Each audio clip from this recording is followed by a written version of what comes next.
Hey, gang. My best bud here today for our Saturday morning read. Hi, Grace. After all, the channel is named after this sweetheart, so she used to make an appearance every now and again just to justify the title, but also because, she's my motivation, my love, my joy, and we've been reading newspapers together for years. And so she was the motivation, really, for this whole concept. So, want to read this paper with me today? This John. Saturday morning paper. As we know, good morning. Happy weekend. As we know, the Saturday paper is a thin edition, which is good. Which is why we like to do a more relaxing, calm read. We start a little bit later. We allow ourselves to just kind of enjoy the weekend vibe and just let the read come to us. We don't go to the read comes to us on Saturdays. So I guess that means the read's coming to us. Oops, sorry. Didn't mean to give you a little slap. The read is here. It has arrived. So let's get started with the separating of the sections, right, Grace? And then we can start reading each of the sections and see how we feel. Okay. Take it out of the plastic.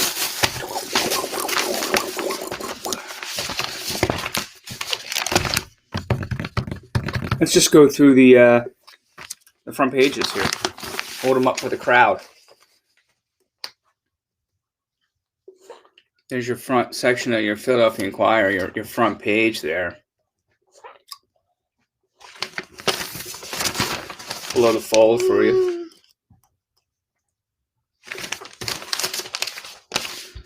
Region.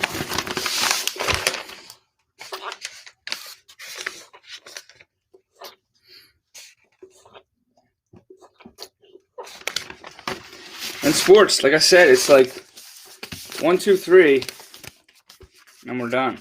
It's just how it is on Saturdays.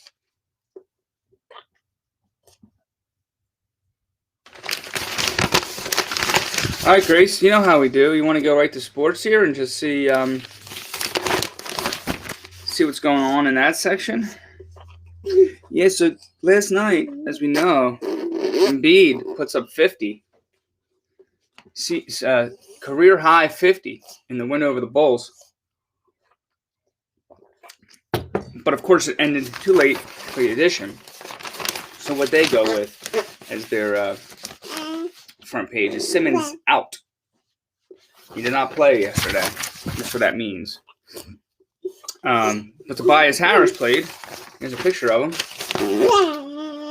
Yeah. And Embiid played again at 50.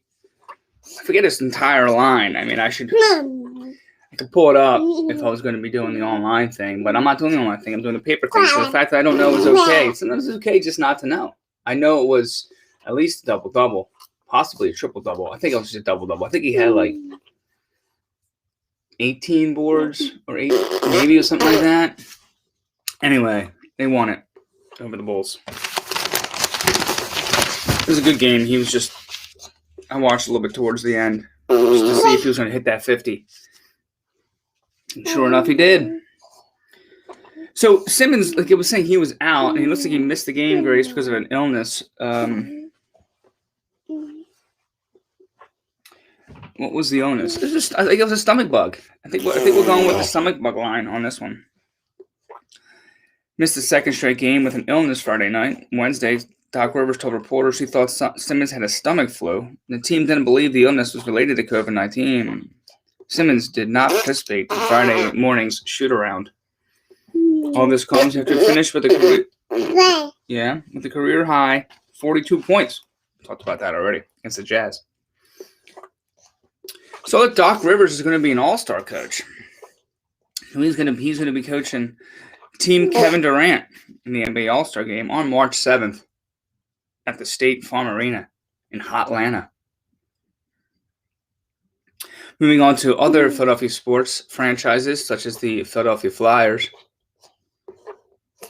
Lake Tahoe figures to be prettier than the game. Still shorthanded. Flyers hope to change their luck against the Bruins. So this is a Sam Charchini piece. He's saying the Flyers are hoping to change the scenery, playing a hockey game Sunday on a pristine golf course, 6,222 feet above sea level, surrounded by Lake Tahoe and the Sierra Nevada mountains, certainly qualifies. Will change their fortunes against the Boston Bruins. It looks like a beautiful place, Sean Couturier said after practice in Voorhees on Friday. It's exciting going there, and hopefully we can get 2 points and get going. Well, they've lost all 4 games against the Bruins this year. So let's hope that this scenery change helps. Although, again, not going to be with their five starters because of COVID protocol still. To that end, Mike Sielski has a piece called Still Plowing Ahead, doing what they have to do in a pandemic like us, and to take, I'm going to guess, on the Flyers, just making things happen, having to make things happen despite the circumstances. Sports coverage can tend to be a land of exaggeration, so let's stipulate something right away before getting into the Flyers' 3-2 shootout loss to the Rangers on Thursday night, a game that they played because of a COVID-19 outbreak within the team without 6 of their most important players. Right. The virus has been killing people and creating havoc and stress and upending our lives for nearly a year now. Yet plenty of people are doing their jobs, plowing ahead as best as they can. That's all the Flyers did Thursday. After going 11 days without a game, they plowed ahead. There's light at the end of this tunnel for all of us, but we're not there just yet. So we hang on a little longer, and for the Flyers, in their corner of the rink, hanging on with me, relying on Andy Ashteroff, Naskim Shushko, and David Case. I guess those are players of the Flyers I never even heard of before. What he's saying is clear. Instead of THRU, Voracek, Lawton, and Konechny, they're going to have those guys suiting up in Lake Tahoe. But, to his point, you got to roll with those punches. So we'll see if they can overcome that adversity. Take a point or two. On Sunday, 2 p.m., national game, NBC, outside. David Murphy's piece goes, Roseman doesn't look so smart now. I don't know when he did look smart, but I guess now he no longer does, if he ever did. He was rubbing it in his critics' faces 3 years ago, but the steep decline bears his fingerprints. Yeah, I don't know if it qualifies that you're, quote, smart if you're the one who's doing all the talk about how smart you are. I mean, anybody can do that. They would like to think that if you're known as smart, it kind of precedes you. You don't need to go around telling people about it. But this is a piece from Murphy on looking back up to February 4th, 2018, when he, I guess that was the day after the Eagles Super Bowl. Anyway, or the day of, I don't know. But read Murphy's column if you want. Taking on Roseman. It's an easy cheap shot. Whether I don't even know if cheap shot's the right term, but it's an easy hit pieces now out on Roseman. I mean, he's a target that's kind of obvious, so it's hard not to do those pieces. You got what our writers thought of the trade. The consensus is that the Colts got a potential bargain, but that Carson left the Birds with no leverage. All of them give thumbs down. Everyone. Les Bowen, Jeff McClain, E.J. Smith, Paul Domowitch. So it's like kind of like a little conversational kind of back and forth in this column here. So if you want to check it out, again, Inquirer. DeSean Jackson joins LaShawn McCoy as an ex-Eagle. So, his return to the fold, to the nest, didn't really go as planned, I would think. Either for him, I don't think he probably expected it to be as many ups and downs. He was hoping to probably leave a better mark than he did. And obviously the Eagles, as an organization, as a team, wanted him to do so as well. Didn't work out. He's been released Friday. A move that was widely expected because of the Eagles' salary cap conundrum, combined with Jackson's decline.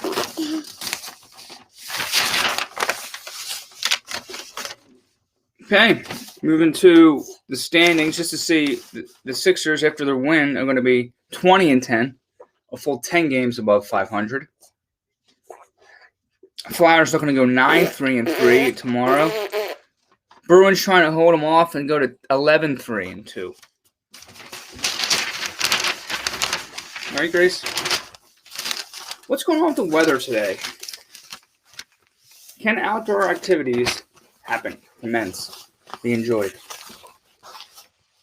You think, Grace, that we can do this? That we can do outdoor activities in a 33 degrees? I think that's doable.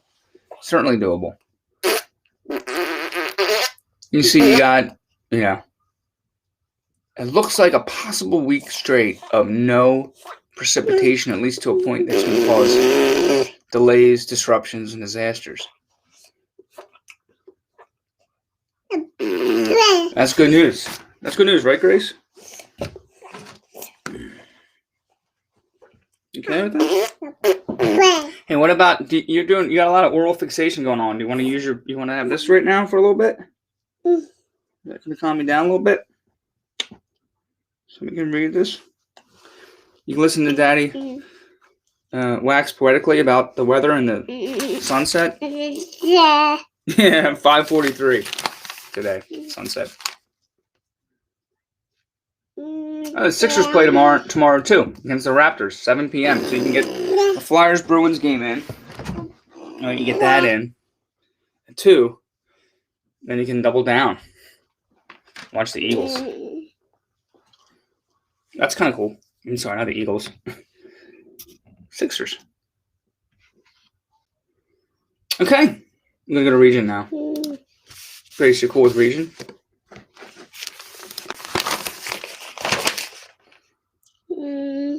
Region?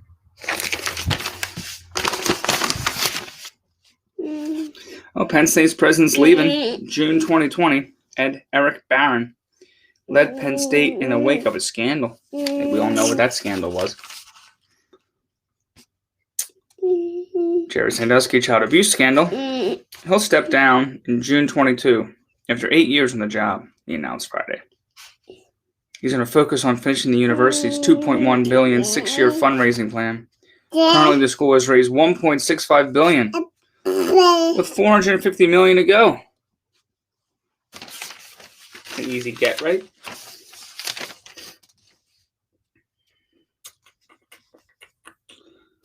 It's kind of front page is like very political leaning. You got arrest for firing into Montco Democratic offices. If you recall, we read about that when the offices were shot up. Here's a picture of the window of Shapiro's the office here getting. You can see getting some bullet holes in it. Who was arrested? Fueled by frustration over COVID-19 related shutdowns and convinced that the election had been stolen. Familiar refrain? From former President Donald Trump, Anthony Nero drove to the headquarters of the Montgomery County Democratic Committee in the pre-dawn hours of January 20th and fired 3 shots into the vacant building. The Eagleville resident admitted this to detectives in the suburban county late Thursday when he was arrested and charged with terrorism, terroristic threats, carrying a gun without a license, and related offenses. He's 48 years old, and he remained in custody Friday in lieu of 10% of $50,000 bail. There was no indication he had hired an attorney.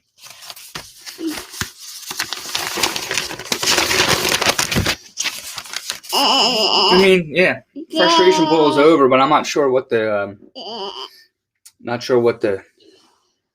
solution you're trying to achieve by just shooting 3 bullets into a building, into an empty building. And trying to send a message clearly, but if you're just frustrated, like, take your gun, your camouflage, your Second Amendment rights, go into the woods and shoot at a tree or something. Do some target practice. Or better yet, maybe like think about like your anger issues, and maybe you shouldn't be owning a gun. And say, maybe I'm not the best person to be responsibly caring for this firearm since I'm running around with it shooting buildings. And then take a deep breath.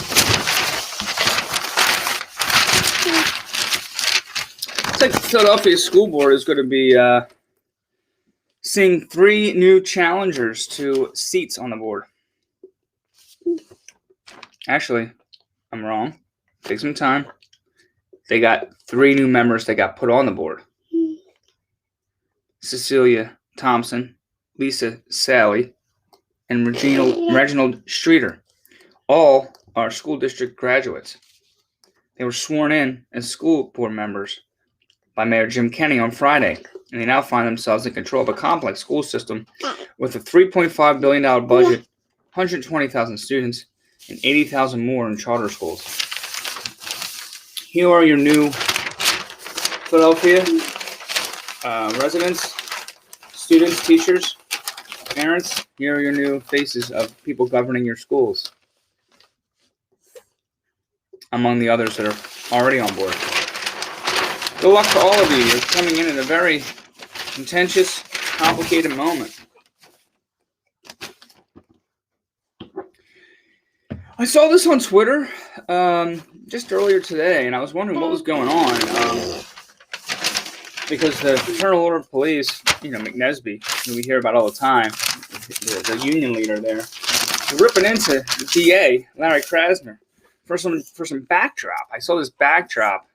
It looked like just like a step and repeat banner that you would see behind any sort of speaker at a press conference. And I was like, what was the issue with that backdrop? That was all they were showing, was a banner. So I'm glad to see this article here. I'm going to guess is going to cover that. Controversy over police memorial in DA's office. My thought is maybe that's touching on what the situation was I saw on Twitter.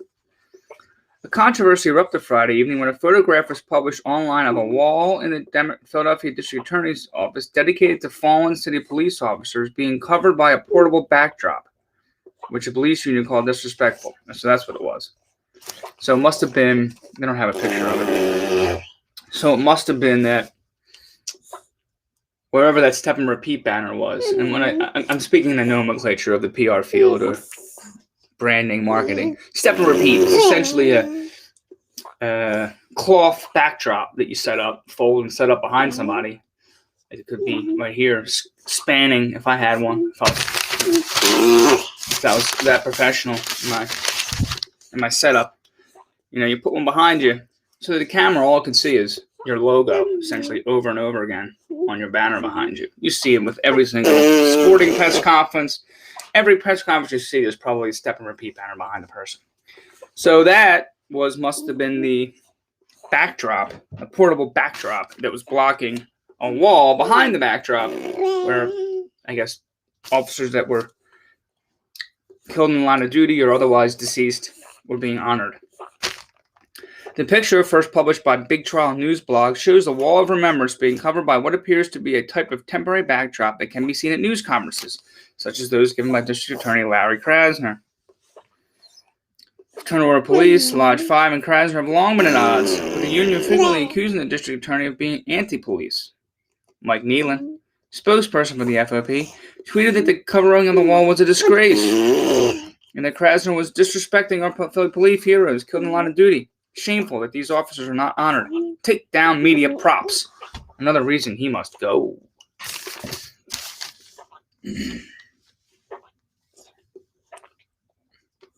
Jane Rowe, spokesperson for Krasner, responded on Twitter that the emergency of the pandemic has required different spaces in this city to be used for specialized purposes. We are legally required to cover the wall of remembrance when this room is used for certain purposes. We follow the law. She then tweeted links to stories published in the Inquirer about a Philadelphia police officer and a retired detective who faced criminal charges. Ooh, so she kind of doubled down. She's like, I'm not just going to defend the use of this step and repeat banner. Which, as a spokesperson, I would have stuck with that. Just defend the use of it. Don't antagonize. Don't needle. Just say why it has to be used in that certain space. But then, on top of that, Jane, she says, we follow the law, and then links to articles about police officers, as we've read during our reads, Grace, that have recently come under some trouble. One driving drunk into a person's house, one arrested for violating a protection from abuse order, another one involved in some unethical behavior. Couple other issues with police recently. She says, maybe you should clean up your own house before you start throwing rocks. I don't know if I would have done that. In an email to the Inquirer, a reporter's request for a further explanation, Rose said, I am prohibited by law from telling you exactly what the room is being used for. I will remind you that law regarding photos in Philly courtrooms apply to the press as well as civilians. When asked again to clarify what she meant, she replied, read my tweet. Jane Rose listen, Inquirer, listen to all the people who are causing a big hullabaloo about a backdrop. I got no time for this. I got a lot going on. I can empathize with this, too. I got a lot going on. You bother me about a backdrop. This is your answer. I'm done talking about it. Back to the other thing, though. You could have just stuck with that, Jane. Maybe avoided the whole links to nefarious deeds by the police. Police Commissioner Daniel Outlaw responded to Rowe on Twitter, quote, the discussion at hand was about honoring and respecting officers who made the ultimate sacrifice. It's simple, it was temporary would have sufficed. In the future, consideration should be made to find a space where covering up a memorial to our heroes wouldn't be necessary. FOP President McNesby, who I mentioned earlier, was more blunt in his response to Rowe on Twitter. I call it BS, but he actually spelled out the word. I call it BS, and they actually spelled it out here in the Inquirer, too. Rowe replied, what's BS is you have zero to say about the heroic officers who died during the Capitol insurrection and in its aftermath. Why is that exactly? And Rowe is just going to town here. The controversy even called the attention of Seth Williams. He was also one of a former nefarious deeds type when he was here. Convicted of bribery in 2017 and released from federal prison last year. Very sad, he said. There is a huge difference between implementing needed reforms in the criminal justice system and disrespecting the memory of men and women of every race that gave their lives protecting the people of Philly, he wrote on Twitter. I mean, there's a Twitter storm going on about a media prop. This is what we're all focusing our energy and time on. This is what the DA's office and the police and former DA and police commissioner, we're all talking about a backdrop right now. But seriously though, Rowe could have been a little bit less confrontational. I agree with police commissioner Outlaw. She could have just said it was temporary. Thanks. Moving on. What a story. It's a fun story. Might do a little more Twitter scrolling. See if I can learn more about, the back and forth on that. Sounds like a fun conversation to just voyeuristically follow. Doesn't it? Where are we going now? I'm going to go to the OBITS, Grace. We only have 3 people today, so this should be a quick one for us. We're going to just go through them, just say hi. We're going to quickly say hi, and then we're going to move on. Evelyn Feinberg, rest in peace. She's 84. She passed away on February 18th. She was born in Vienna, Austria, to William and Lena Beer, where they escaped to Switzerland in 1938 due to the Nazis' imminent invasion of Austria. The family lived in Schaffhausen until 1941, when they immigrated to the U.S., sailing from Portugal. Evelyn was a graduate of Girls High and Temple University and taught elementary school and special ed for the Philadelphia school system until she retired at 93. Thank you for helping children with needs in your life and devoting your life to that cause. The perseverance to come out of that situation, make a productive life for yourself and a helpful life, helping others, helping our most vulnerable. We find peace, Miss Feigenberg. Margaret Harrison passed away at 93 years young, it says. February 16th. She had a passion for buying and selling antiques, and she enjoyed more time with her grandkids during her retirement. And lastly, we're going to talk about John Golden, who passed away on February 17th, born in 1934. He served in the U.S. Army Security Agency and was stationed at Clark Air Base in the Philippines. He played baseball across the region for the Clark Air Base Bombers. Yes. Played baseball for the Clark Air Force Bombers. Air Base Bombers. He began work in the personnel department at U.S. Steel and then had a 40-year career at as a hospital administrator at Chestnut Hill Hospital. Rest in peace. Rest in peace. Turning to. I thought we weren't going to see her today. I was like, am I not going to see CAROLYN today? Are we going to miss CAROLYN's column today? And then I turned to the last page where they have this little life back page special. And there she was. There she goes. I said, okay. So we'll be reading an advice column today. You okay with this advice column? Whoa, I'm seeing bonus question. What do we do? Do we read the second question or the first question? Do we read it in order? Decide if we want a bonus or do we not?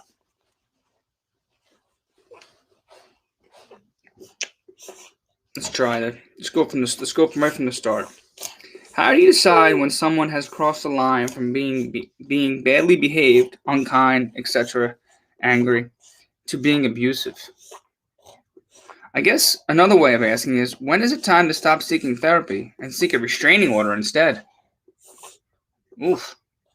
What's CAROLYN say? Okay?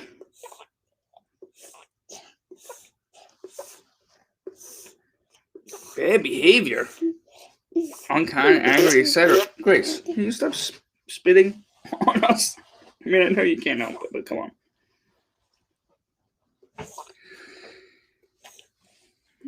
From an intimate partner is abuse, unless you're talking about an extremely rare occasion with a clear explanation like depression or other mental illness and or significant external stressors, and followed by an immediate acceptance of responsibility for crossing the line. Also, when you're dealing with someone who is frequently mean to or angry with you, the answer isn't couples counseling. I'm assuming that's what you've referred to. All right, sweetie, I'm going to have you crawl around a little bit because you keep spitting on us. Maybe I'm going to put you down here. And you can hang out. Maybe you just need a little bit of maybe you need some roaming time.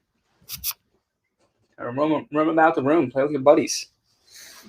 Finish off this advice column without being hocked loogies on.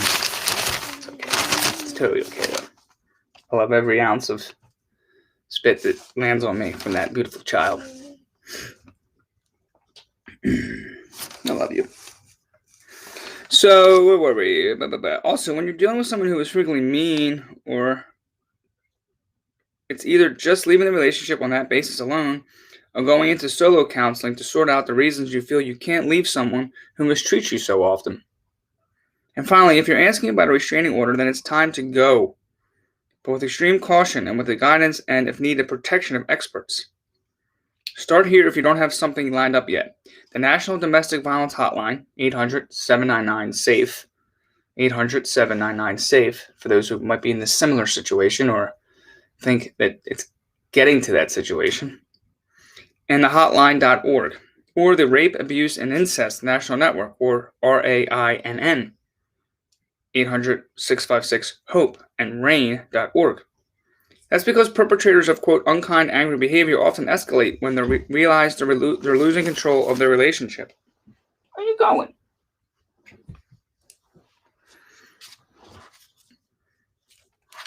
Take good care of yourself, please. Make those calls. And in general, hold this in mind, especially if it's something you weren't taught to believe.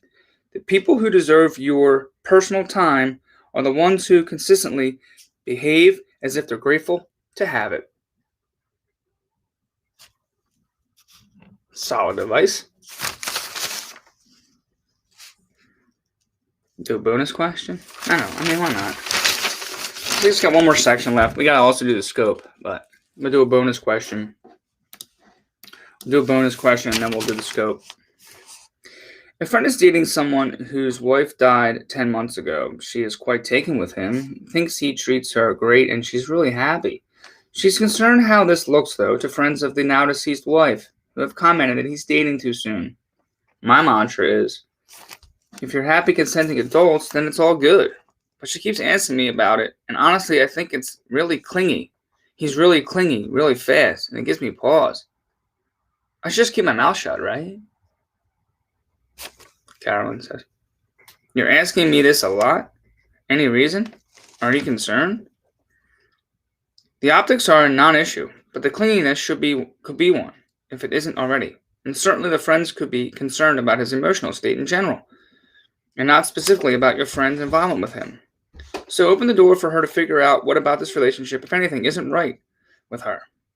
People who are, quote, really happy rally and tend not to pepper their friends with questions.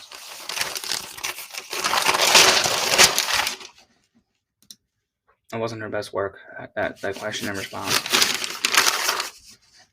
The first one was really good, though. So hang on to the first one.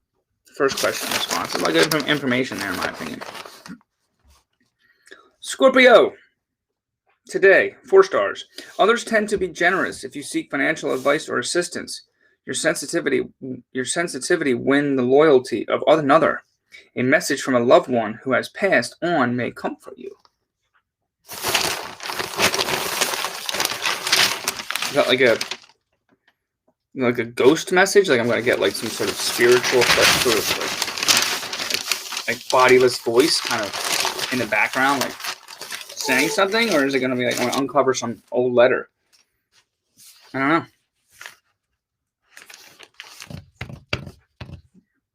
Either way, it sounds kind of scary. Sounds kind of creepy. But I hope everybody that I know that has passed is doing okay. And if you're trying to reach me, just be kind about it. Try not to be too startling about it. Thank you. Front section. And we're done.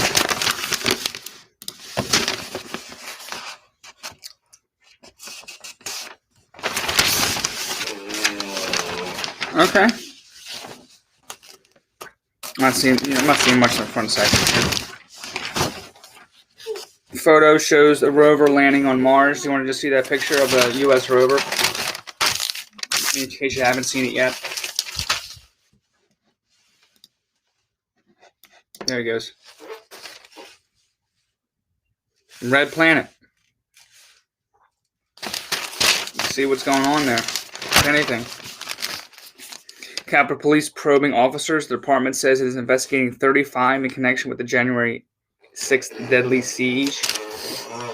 35 Capitol Police officers are being investigated by the department's Office of Professional Responsibility for their actions related to the January 6th insurrection. 6 of those officers are suspended with pay, according to John Stolness, a spokesperson for the department.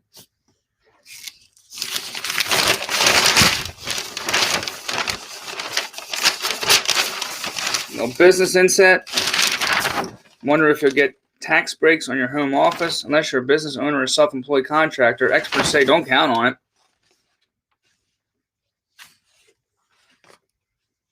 Wawa, beloved here in Pennsylvania and elsewhere in this area in the country, will pay $9 million in a settlement. Proposal earmarks that amount for customers and also stipulates $35 million spent to upgrade cybersecurity. Wawa has agreed to pay customers up to $9 million and spend $35 million upgrading its cybersecurity to settle a class action lawsuit stemming from a massive data breach that exposed customers' credit and debit card information over 9 months. If you feel you might get some of that settlement, or you might be owed some of that settlement, do some digging. Go to Wawa's website. This article is by Christian Hetrick, Hetrick, Inquirer.com. See if you're affected at all by that. And then lastly, we're going to end with the most major news in everyone's life.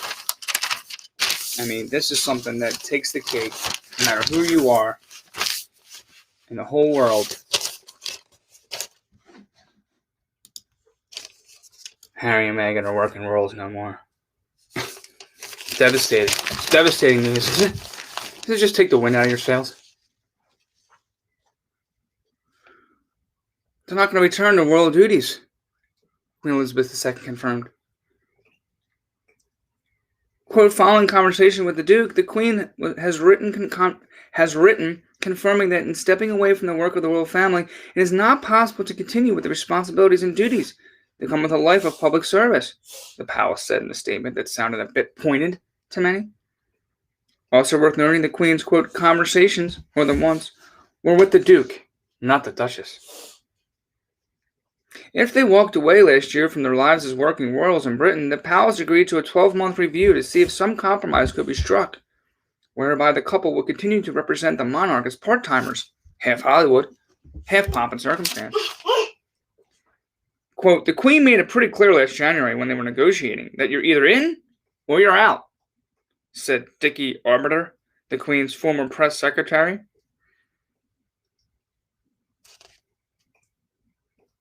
The last year, he said, was about Duke and the Duchess, quote, finding out what direction they want to go, and they have chosen that direction. They signed with Netflix. They signed with Spotify. They are doing an interview with Oprah Winfrey. They've chosen the direction, and it's not the same direction as the Queen and the monarchy. So, they are out. Unquote. Oh, man, that is just... Doesn't that just cut right to the core? Aren't you just so concerned? I mean... I know there's so much going on in the world right now. There's so many major things happening, but this needs to take precedence over it all. You know, two people aren't going to be running around in hats, you know, shaking hands. It's devastating. And with that, we're done. 37 minutes in. Did you have a good time, sweetie? You want to say bye? Let's say bye. Let's say bye to everybody, and then we're gonna let people have a nice weekend because we don't read on Sundays. I'm gonna try to get on the ROAD today. That's the road. In my bike, if I can get myself, if I get myself up and moving and suited up, so I can combat the cold. Right? You're sleeping over. Pop and Grandma's house tonight, huh? I get a little bit of night's sleep tonight, maybe. A little bit of extra night's sleep. No kids crying and screaming all night long. That'd be kind of nice. I love you so much. You saying bye to the crowd? All right. We're going to catch you later. We'll see you Monday. Have a great weekend. Go Flyers, go Sixers. See you.